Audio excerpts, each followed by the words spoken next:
नमस्कार प्रिय बंधुओं, आप सभी का हमारे YouTube चैनल में बहुत बहुत स्वागत है। आज के इस वीडियो में आप सुनेंगे बृहस्पतिवार व्रत की पवित्र पावनी कथा। देवगुरु बृहस्पति विद्या बुद्धि के कारक माने जाते हैं। जो लोग श्रद्धा भक्ति के साथ गुरुवार के दिन केले की जड़ में भगवान विष्णु का ध्यान करते हुए केले के वृक्ष की पूजा करते हैं, उन्हें बृहस्पति देव प्रसन्न होकर धन, विद्या, मान, प्रतिष्ठा और कई अन्य मनवांछित फलों की प्राप्ति कराते हैं। धार्मिक ग्रंथों के अनुसार गुरुवार को भगवान बृहस्पति की पूजा करने का विधान है। पूजा के उपरांत बृहस्पतिवार व्रत की कथा श्रवण करनी चाहिए। तो चलिए श्रवण करते हैं बृहस्पतिवार व्रत की कथा। एक बार प्रेम से कहिए, बोलिए बृहस्पति देव भगवान की जय, विष्णु भगवान की जय। बंधुओं, प्राचीन काल की बात है। किसी राज्य में एक बड़ा प्रतापी और दानी राजा राज्य करता था। वह हर गुरुवार को व्रत रखकर दीन दुखियों की मदद करके पुण्य प्राप्त करता था। परंतु ये बात उसकी रानी को अच्छी नहीं लगती थी। वह ना तो व्रत करती थी और ना ही दान पुण्य में विश्वास रखती थी। इतना ही नहीं, वह राजा को भी ऐसा करने से मना करती थी। एक समय की बात है, राजा शिकार खेलने के लिए वन में गए। घर पर रानी और दासी थीं। उसी समय गुरु बृहस्पति देव साधु का रूप धारण कर राजा के दरवाजे पर भिक्षा मांगने आए। साधु ने जब रानी से भिक्षा मांगी तो वह कहने लगी, हे साधु महाराज, मैं इस दान पुण्य से तंग आ गई हूँ। आप कोई ऐसा उपाय बताएं जिससे कि सारा धन हमारा नष्ट हो जाए और मैं आराम से रह सकूं। इतना सुनकर बृहस्पति देव ने कहा, हे देवी, तुम बड़ी विचित्र हो। संतान और धन से कोई दुखी होता है भला? अगर अधिक धन है तुम्हारे पास तो इसे शुभ कार्यों में लगाओ। कुमारी कन्याओं का विवाह कराओ, विद्यालय, बाग बगीचों का निर्माण कराओ, जिससे तुम्हारे दोनों लोग सुधरें। परंतु साधु की इन बातों से रानी को खुशी नहीं हुई। उसने कहा कि मुझे ऐसे धन की आवश्यकता नहीं जिसे मैं दान दूं और जिसे संभालने में मेरा सारा समय नष्ट हो जाए। तब साधु ने कहा, अगर तुम्हारी ऐसी इच्छा है तो मैं तुमसे जैसा कहता हूँ वैसा ही करना।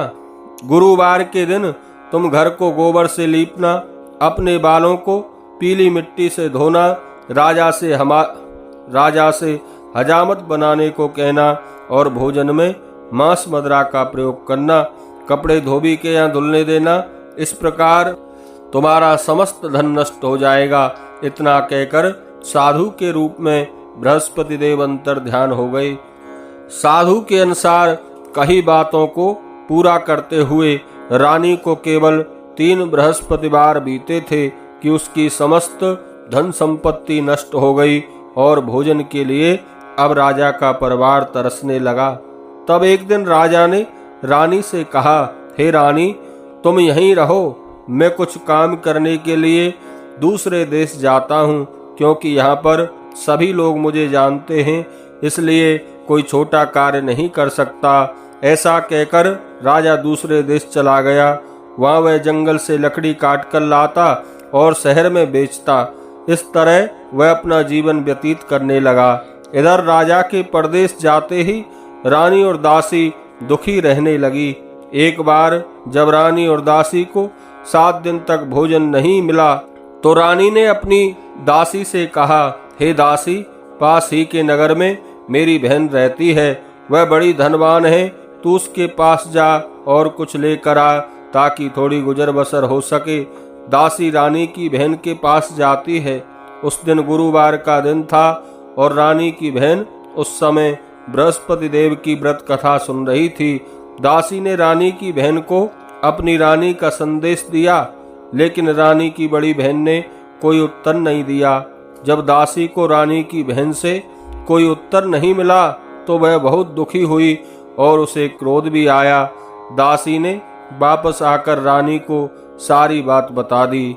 यह सुनकर रानी ने अपने भाग्य को कोसा उधर रानी की बहन ने सोचा कि मेरी बहन की दासी आई थी, परंतु मैं उससे कुछ बोल नहीं पाई, इससे वह बहुत दुखी हुई होगी।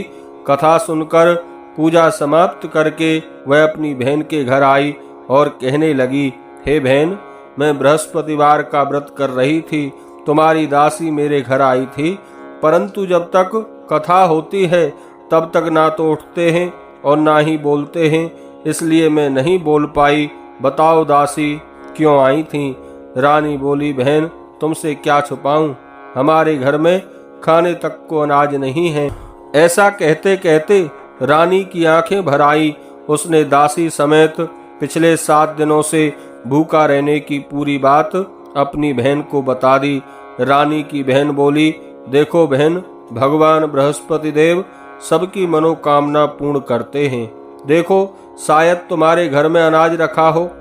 पहले तो रानी को विश्वास नहीं हुआ, पर बहन के आग्रह करने पर उसने अपनी दासी को अंदर भेजा तो सचमुच अनाज से भरा एक घड़ा मिल गया। यह देखकर दासी को बड़ी हैरानी हुई।